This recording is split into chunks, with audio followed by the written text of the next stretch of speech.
नमस्कार साथियों, स्वागत है आप सभी का माजिसा एजुकेशन पर। दोस्तों, स्टार्ट करते हैं अपनी मैथ्स की क्लास। ये मैथ्स की क्लासेस आपके लिए बहुत ही ज़्यादा इंपॉर्टेंट है और ये मैथ्स की क्लासेस मैं बिल्कुल आपको बेसिक से पढ़ाने की कोशिश कर रहा हूँ। सारी चीज़ें बेसिक से बिल्कुल अच्छे ढंग से आपको यूट्यूब पे कहीं नहीं मिलेगी। इस टाइप की वीडियो बिल्कुल बेसिक से चीज़ें पढ़ाई जा रही है। मैं एक एक चीज़ आपका डाउट क्लियर करते जा रहा हूँ ताकि आपको कुछ भी डाउट नहीं रहे और अपन लो लेवल से हाई लेवल तक जाएंगे। ठीक है, चीज़ों को देख के बोर मत होना कि सर ये ऐसे क्या हो रहा है, हमको तो आता है ये चीज़ें। धीरे धीरे अपन हाई लेवल पे जाने वाले हैं। ठीक है, ये क्लासेस आपके सीटी एग्जाम के लिए हो या फिर पटवारी के लिए हो या फिर एनिमल अटेंडेंट यानी कि पशु परिचर हो, इन सब के लिए ये इंपॉर्टेंट है। अधीनस्थ बोर्ड जो सवाल पूछता है उसी के हिसाब से चीजें मैं आपको पढ़ा रहा हूँ। आरपीएससी और अधीनस्थ बोर्ड दोनों की मैथ्स जो आपके 10th लेवल तक की मैथ्स है वो इसमें कवर हो जाएगी। चलिए स्टार्ट करते हैं। तो अभी पीछे अपन ने बीज गणित के बारे में बहुत कुछ चीजें पढ़ ली थी, अपन ने गुणनखंड भी पढ़ लिए थे। अब अपन आज सीखेंगे बहुपद। बहुपद क्या होता है? वैसे इस बहुपद से संबंधित कोई डायरेक्ट सवाल आओ या नहीं आओ, एक सबसे शानदार वाली थ्योरम है शेषफल थ्योरम। और शेषफल थ्योरम का सवाल हर बार पूछा जाता है, सीटी में भी बहुत बार पूछा गया। ठीक है, और भी कहीं भी कुछ एग्जाम हो, शेषफल थ्योरम से संबंधित सवाल आता ही आता है। तो इसीलिए पहले अपन शेषफल थ्योरम को समझे, उससे पहले बहुपद को समझना जरूरी है। चलिए स्टार्ट करते हैं बहुपद को। बहुपद क्या होता है? बहुपद यानी कि पॉलिनोमियल। अब इसकी डेफिनेशन क्या होती है? इसकी जो परिभाषा है वो होती है ऐसा बीजीय व्यंजक जिसमें चर का घातांक पूर्ण संख्या हो। चर तो क्या है? एक्स वाई वगैरह जो मैंने बताया, सारी बेसिक चीजें मैंने क्लियर की हुई है। तो जो चर है, चर का घातांक कितना होना चाहिए? पूर्ण संख्या होना चाहिए। चर का घातांक पूर्ण संख्या होना चाहिए, यानी कि ऐसा बीजीय व्यंजक जिसमें चर का घातांक पूर्ण संख्या हो। बीजीय व्यंजक क्या होता है ये चीज भी मैंने आपको पहले बता दी है, ये क्लियर कर दिया है। ठीक है, तो चर का घातांक है, घातांक यानी कि घात, वो क्या होनी चाहिए? पूर्ण संख्या होनी चाहिए। ठीक है ना? अब ये होते हैं बहुपद। अब देखो, घातांक पूर्ण संख्या है, जैसे कि एक्स है, एक्स की घात 2 है, 2 की अपने पूर्ण संख्या है। ठीक है, यहाँ एक्स की घात 1 है, तो क्या है? अपने में पूर्ण संख्या है। पूर्ण संख्या मतलब क्या होता है? 0 1 2 3 4 जीरो से लगाकर। ठीक है, पूर्ण संख्या क्या होती है? 0 से लगाकर 1 2 ऐसे 3 4 5, ये होती है पूर्ण संख्या, ध्यान रखना। और एक होता है नेचुरल नंबर, अर्थ संख्या। तो ये क्या होती है? ये होती है 0 को छोड़कर 1 2 3 4 5, ये होते हैं नेचुरल नंबर। ठीक है, तो चलिए, तो बहुपद के टाइप होते हैं। बहुपद को अपन दो भागों में बांट सकते हैं। एक तो चर के आधार पर, चर के आधार पर, तो चर के आधार पर देखोगे तो एक होता है, मैंने लिख दिया 3x² प्लस 4x माइनस 5, तो इसको बोलेंगे अपन एक चर वाला बहुपद। ये हो गया एक चर वाला बहुपद। ये क्या हो गया? एक चर वाला बहुपद। बात क्लियर? इसको बोलूंगा मैं दो चर वाला बहुपद। ये क्या हो जाएगा? दो चर वाला बहुपद। दो चर वाला बहुपद। अब देखो, इसको मैंने लिखा कैसे? P करके x लिखा, यानी कि ये बहुपद किसमें? x में है, एक चर है। चर कौन सा है? x है। अगर ये y में होता, अगर 3y² प्लस 4y माइनस 5 ऐसा होता तो मैं py लिखता, यानी कि ये y में बना हुआ बहुपद है, y चर उसमें काम में लिया गया है। ठीक है, तो ये px है, यानी कि 3x² प्लस 4x माइनस 5। अगर दो चर है तो अपन दो चर दिखा देंगे ऐसे, px, y। ठीक है, 3x² plus 4y square plus 4x plus 5, यानी कि x और y इसमें क्या है? दो चर आ रहे हैं। ठीक है, चर अचर सारी चीजें अपने क्लियर हो गई थी जब अपन पहली क्लास पढ़ी थी, बीजगणित थी, उसी में चर अचर अपने क्लियर हो गया था। ठीक है, अब देखो ये हो गया। फिर बात आती है कि भाई इसके आधार पद के आधार पर, पद के आधार पर भी अपन बहुपदों को बांट सकते हैं कि भाई बहुपद कैसा है। तो जैसे कि ये 3x है, तो इसमें एक ही पद है, तो इसको अपन बोलते हैं एक पदी। इसमें दो पद हो गए, ये वाला और ये वाला, तो द्विपद हो गया। ठीक है, ये क्या हो गया? द्विपद। और तीन पद ये हो गया तो तीन पदों वाला बहुपद। समझ गए क्या हो गया? तीन पदों वाला बहुपद। बात क्लियर? जैसे कि इसको क्या बोलोगे? इसको बोलोगे आप ये एक चर और तीन पदों वाला बहुपद है। ये क्या है? एक चर और तीन पदों वाला बहुपद है। ये क्या है? दो चर और चार पद वाला बहुपद। एक पद, दो पद, तीन पद, चार, चार पद वाला बहुपद है। बात क्लियर? अब देखो, अब इस डेफिनेशन पे थोड़ा सा गौर करते हैं। बीजीय व्यंजक जिसमें चर का घातांक पूर्ण संख्या मतलब उसमें घात कैसी होनी चाहिए, 0 1 2 3 4 5 ऐसी होनी चाहिए। ठीक है, तो अगर मैं आपसे कहूं कि इनके बारे में आपका क्या विचार है, इनके बारे में आपका क्या विचार है, ठीक है, तो आप क्या कहोगे इनके बारे में, आपका क्या मानना है, इनके बारे में आपका क्या विचार है? X plus 1/2 root of x plus 5, ये क्या होंगे?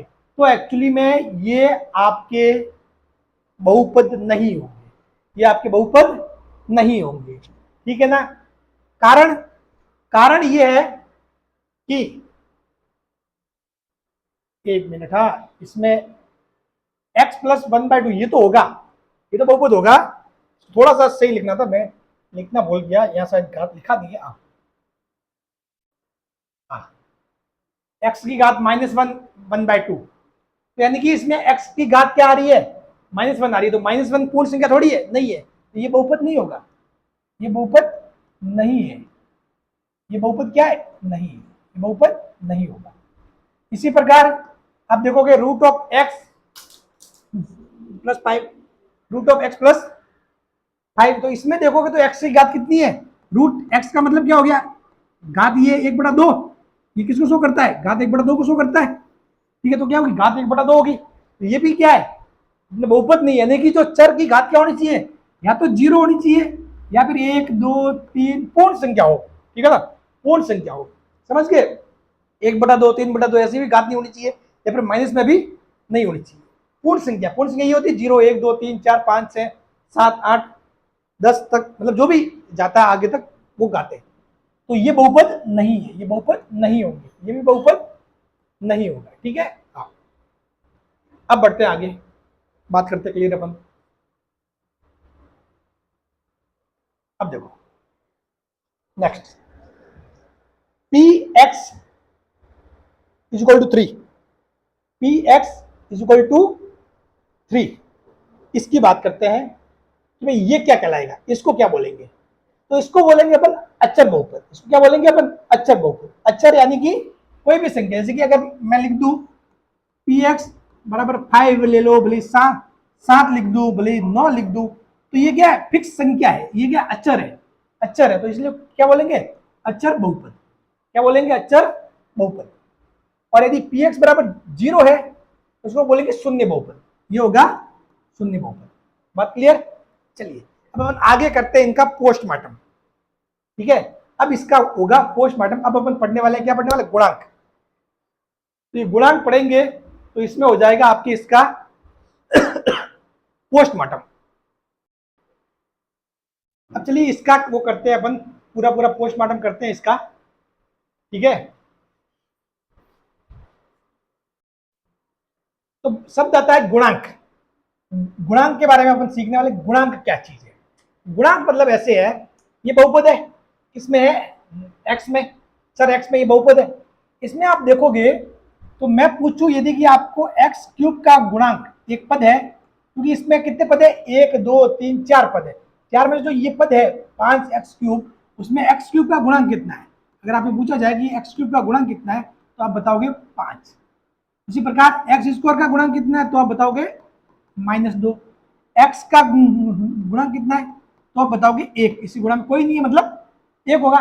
अब ये पूछे 3 क्या है, 3 किस चीज का गुणांक है, तो 3 एक्चुअली में अगर 3 के पास कोई चीज नहीं है, इसका मतलब आप क्या मान सकते हो इसको, 3 इंटू 1, 3 इंटू 1, एक को क्या लिख सकता हूँ, एक्स की घात 0, एक्स की घात 0 लिख सकता हूँ मैं इसको, तो ये x की घात 0 का गुणांक है, तो ये क्या हो गया, x की घात 0 का गुणांक कितना हुआ, x की घात 0 का गुणांक हुआ 3, x की घात 0 का जो गुणांक है वो कितना हो गया, 3 हो गया, बात समझ गए, ठीक है, क्योंकि यहाँ कुछ नहीं, देखो यहाँ भी x में पद आ गया, यहाँ भी x में आ गया, यहाँ भी x में आ गया, तो यहाँ कोई पद नहीं है, बोले x की घात 0 है, x की घात 0, समझ गए।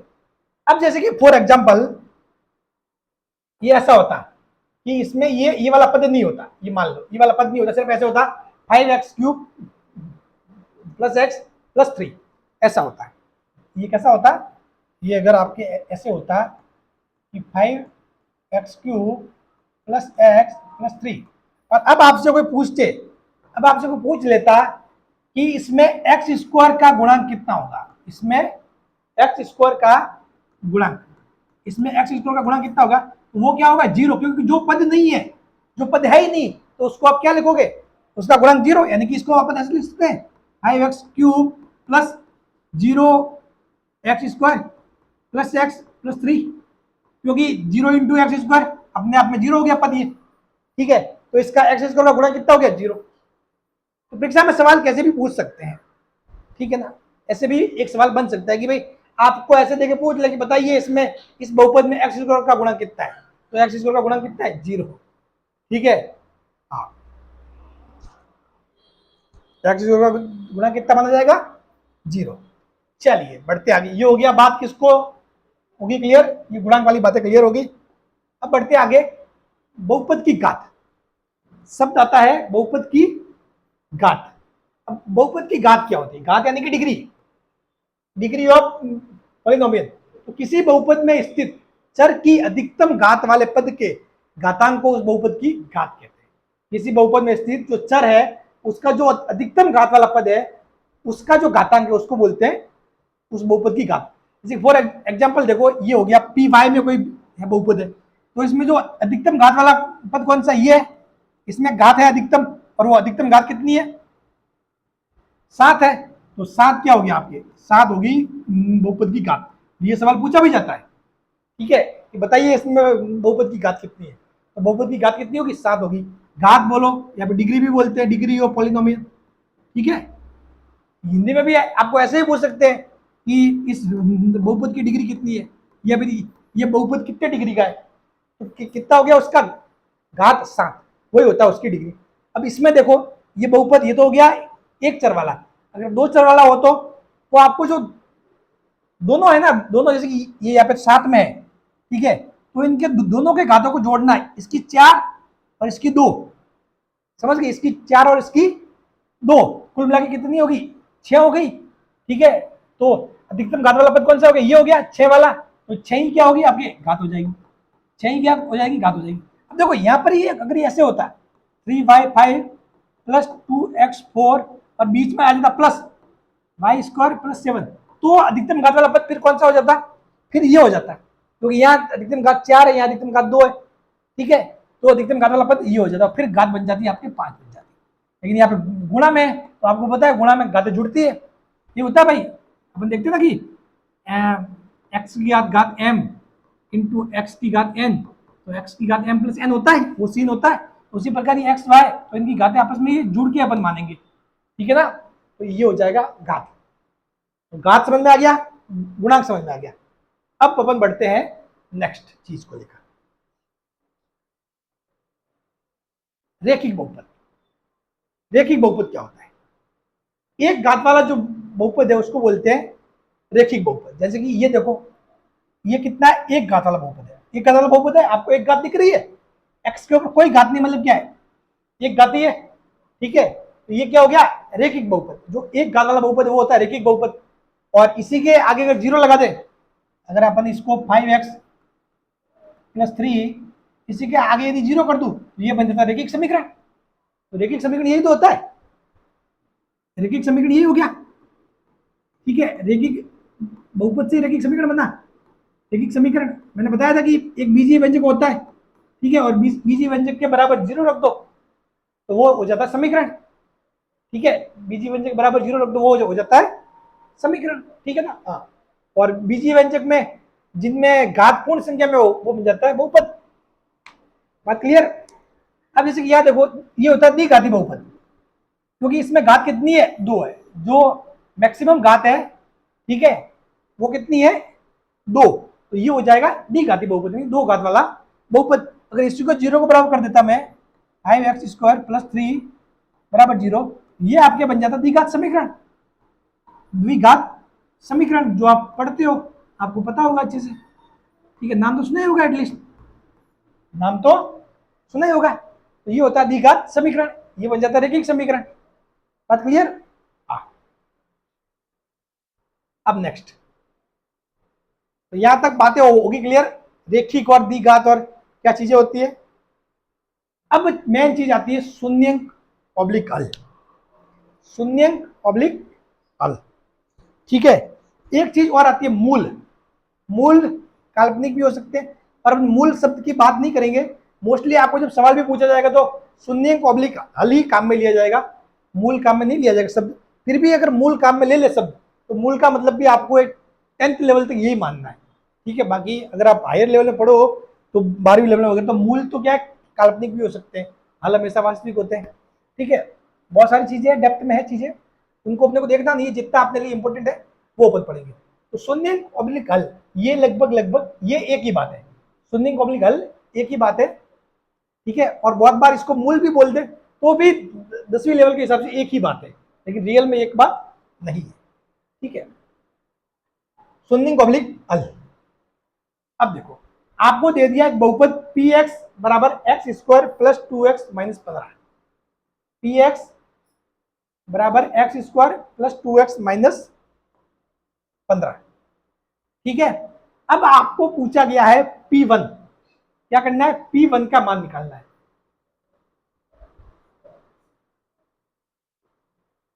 आपको करना है P1 का मान आपको निकालना है, ठीक है।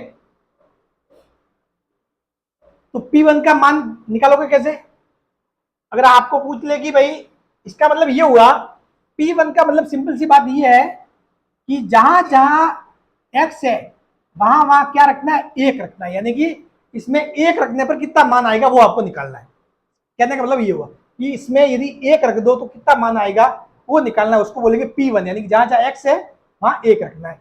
तो x कहाँ है वहां एक रख दो, एक का स्क्वायर प्लस 2 1 माइनस 15, ठीक है। ये देखो 1 प्लस 2, ये क्या एक हो गया, प्लस 2 माइनस 15, ठीक है। ये कितना हो गया 3 और माइनस 15, ये हो गया माइनस के 12, 2 प्लस 3 और माइनस 15 कितना हो गया, माइनस के 12 हो गया, ये हो गया P1। अब आपसे पूछे कि P2 निकालो, P2 निकालो, तो भाई साहब निकाल लेते हैं, उसमें क्या है, कोई बड़ी बात ही नहीं है। P2 निकालना है, यानी कि आपको क्या करना है, x की जगह 2 रख दो, 2 का स्क्वायर 2 2 माइनस 15, 2 का स्क्वायर 4 आ गया, 2 इंटू 2 भी 4 आ गया, और माइनस 15, यानी कि 8 माइनस 15 माइनस के साथ आ जाएंगे, माइनस के साथ आ जाएंगे, ये हो जाएगा वैल्यू, यानी P1 का मान, P1 बराबर माइनस 12 और P2 बराबर कितना आ गया, माइनस के 7। एग्जाम को पूछ ले कि P1 निकालो, तो जो समीकरण दिया हुआ है उसमें आपको 1 लगाना है x की जगह माइनस 12। अगर ये समीकरण y में होता, पी वाई बराबर y square plus 2y minus 15, तो ये y की जगह रखना होता। एक बात क्लियर है, ये समझ गए पॉइंट। चलिए अब असली बात आती है, इसको मिटा दूं, इसको मैं गायब कर देता हूं, इसको मैं गायब, इसको कर देते हैं गायब, ठीक है। एक मिनट, ये हो जाएगा अभी गायब, इसको एक साथ ही करेंगे। अब देखो,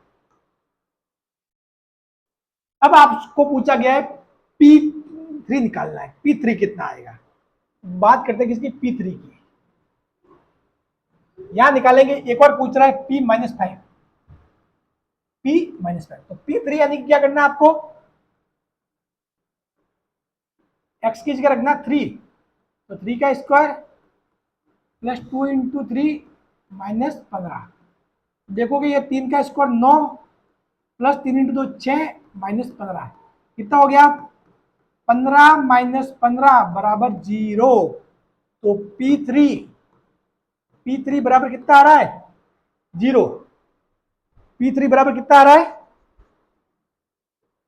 0।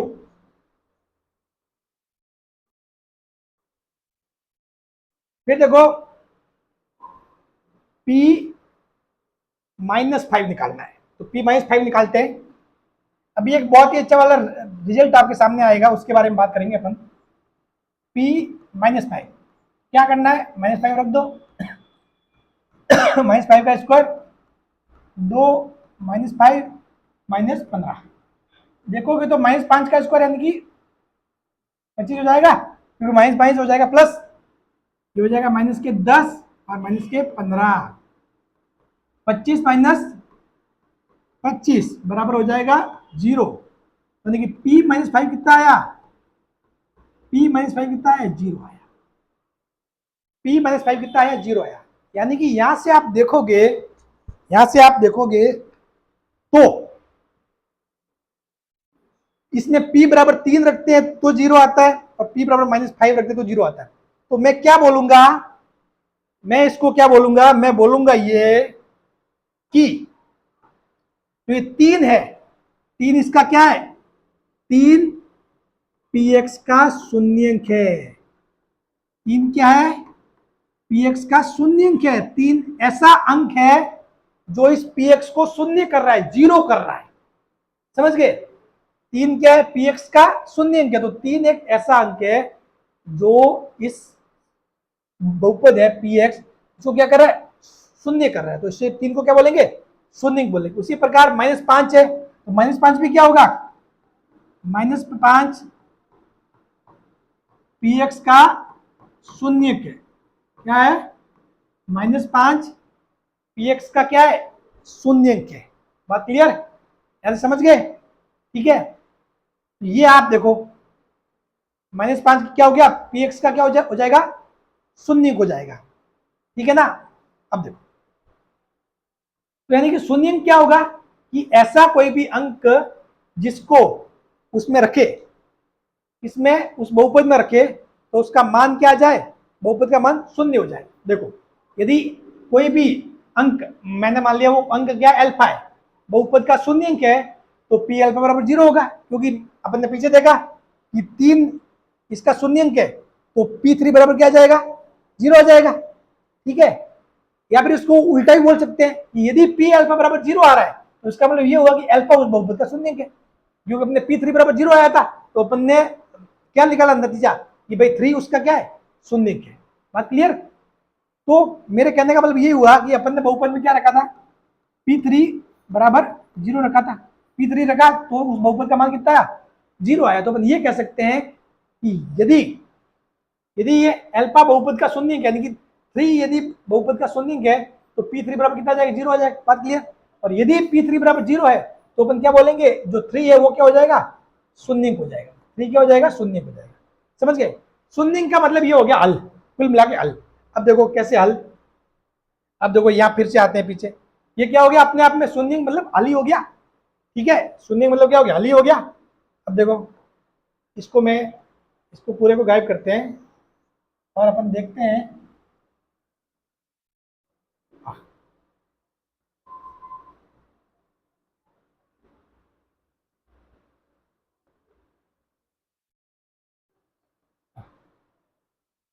ठीक है। अब देखो अगर जैसे कि इसके आपको अगर यदि हल निकालने को बोले, तो आप क्या करोगे, हल कब निकलेंगे, जब वो 0 के बराबर होगा, समीकरण बनाओगे, ठीक है। तो आप क्या करो, जैसे कि एक्स स्क्वायर 2x-15 बराबर 0 बोलो, तो आप क्या करोगे, इसके टुकड़े कर दो, इसको क्या कर दो, गुणनखंड कर दो। गुणनखंड मैंने बताया था कि भाई कुछ देखो ऐसा कि गुणा करने पर क्या आ जाए, -15, और जोड़ने या घटाने पर कितना आना चाहिए, 2 आना चाहिए, यानी कि इसके टुकड़े क्या हो जाएंगे, एक्स स्क्वायर, ठीक है, 5×3 = 15, तो 5x -3x, देखो 5 - 3 2 आ रहा है, ठीक है, और माइनस के 15 बराबर 0। यहां से आप देखोगे तो x मान ले लिया, तो ये हो जाएगा x+5, और यहां से -3 बार ले लिया, तो ये हो जाएगा x+5 बराबर 0, ठीक है। यहां से फिर से देखो x+5 बार आ रहा है, x+5 बार आ रहा है, और ये पीछे रह जाएगा x-3 बराबर 0। अब देखो चीज होती क्या है, चीज ये होती है कि ये कह रहा है कि x+5 गुणा इसका, इनके बीच में कुछ नहीं है, मतलब ये गुणा निशान है, और गुणा x-3 बराबर 0 आ रहा है। तब ये 0 जैसे कि मैंने मान लिया, इसको मैंने पूरे को मान लिया a, इसको पूरे को मान लिया a, ठीक है, इसको पूरे को मान लिया b। अब आपको बोले कि ए गुणा बी बराबर 0 है। अगर आपको किसी ने बोल दिया कि ए गुणा बी बराबर 0, तो उसका मतलब क्या होगा? या तो क्या ए 0 है, या तो ए 0 है इसीलिए 0 गुणा बी 0 हो रहा है, या फिर बी 0 है, बी का मान 0 है इसीलिए ए इंटू 0 0 हो जाएगा, या फिर दोनों ही 0 है, या फिर दोनों ही 0 है। ठीक है, तो अपन क्या मानते हैं कि भाई दोनों ही 0 है, तो इसका मतलब क्या हो जाएगा कि x प्लस 5 बराबर भी 0 हो जाएगा और x माइनस 3 बराबर भी 0 हो जाएगा। तो यहां से देख लो क्या आ गया हल, x बराबर -5, एक हल ये हो गया हल यानी कि शून्य। ठीक है, और x माइनस 3 बराबर 0, तो यानी कि इस साइड जाएगा तो x बराबर 3, ये हो जाएगा इसका हल, हल या शून्य, इसको क्या बोलोगे? हल या शून्य। ठीक है, हल या शून्य हो गया। तो अब देखो यहां से ये आ गया, तो ये कितने आ गए हल अपने पास? 2 हल आ गए। कितने आ गए? 2 आ गए। बात क्लियर? तो यहां से देखो ये जो बहुपद है ना, इसकी घात कितनी है? 2 है, तो इसके अधिकतम 2 हल हो सकते हैं। यदि इसकी घात 3 होती तो हल कितने आते? 3 हो सकते थे। ठीक है, हाँ 3 होंगे, ये भी जरूरी नहीं है, लेकिन उस डेप्थ में अपन नहीं जाएंगे। ठीक है, अभी आपके वो 10th के लेवल का नहीं है। और यदि जैसे कि एक घात वाला हो, जैसे कि x प्लस 5 बराबर 0, तो इसका एक ही हल होगा। एक हल क्या होगा? x बराबर -5, ये -5 इसमें रखोगे तो ये इसको 0 कर देगा। समझ गए? जो जो हल होता है वो उसमें रखते हो तो उस पूरे को क्या कर देता है? 0 कर देता है। कहने का मतलब यही हुआ, जैसे कि अब ये आपके पास आया हल, या आया है x -5 आया है, तो इसको यहाँ रखोगे तो इसका मान 0, x बराबर 3 आया, इसको यहाँ रखोगे तब भी इसका मान 0। हल हल या शून्य का मतलब क्या होता है? शून्य मतलब जो उस चीज को शून्य कर दे। ठीक है, उसको शून्य क्या हल बोलते हैं। बात क्लियर? जो इस चीज को शून्य कर दे उसको बोलते हैं शून्य क्या हल। तो ये बात समझ में आ गई आपको? शून्य क्या हल क्या होता है? अगर घात 2 है तो इसके अधिकतम 2 हल होते हैं। अगर यही ऐसे होता है x cube plus 4x square plus 3, तो इसके अधिकतम 3 हल हो सकते थे। ठीक है, इसके अधिकतम 3 हल हो सकते थे। ठीक है, हाँ ये चीजें है। अब जैसे कि जरूरी नहीं होता कि हर बहुपद का हल हो ही, जो है ना हर बहुपद का हल हो ही, वो भी जरूरी नहीं होता। ठीक है ना, जैसे कि अगर आपसे पूछ ले कि x स्क्वायर प्लस 7 बराबर 0, इसका निकालो हल, तो इसका हल है ही नहीं, इसका हल है ही नहीं, लेकिन इसके मूल होते हैं, इसके मूल होते हैं। उसके बारे में आपने घुसना नहीं, उस पॉइंट की तरफ जाना नहीं है, लेकिन इसके हल कुछ भी नहीं है। ठीक है, इसका हल निकलेगा ही नहीं। ठीक है, वो किस में आएगा? काल्पनिक संख्या में आएगा, वो कहलाएगा मूल, फिर वो हल नहीं होगा। ठीक है ना? हाँ, तो ये चीज समझ गए। शून्य क्या हो गया? जिसको रखोगे अगर इसका मान 0 आ गया तो वो हो जाएगा आपके शून्य। यहां तक ये चीजें होगी क्लियर। अब इनका यूज कहां पे है? इसका यूज है आपके शेषफल थ्योरम। मेन बात आती है शेषफल, ये तो आपने देख लिया। शेषफल थ्योरम क्या आती है? शेषफल थ्योरम, और इसमें एग्जाम में पक्का सवाल आता है। भले आप सीईटी 2024 ले लो तब भी आपको इसका सवाल देखने को मिलेगा। भले आप एनिमल अटेंडेंट ले लो, पशु परीक्षक, तब भी आपको वहां इसका सवाल देखने को मिलेगा। ठीक है, और मेन पटवारी, पटवारी एग्जाम ले लो, वहां भी आपको इसका सवाल देखने को मिल सकता है। बहुत ही अच्छा टॉपिक है, इस पे सवाल बनता ही बनता है शेषफल थ्योरम पे।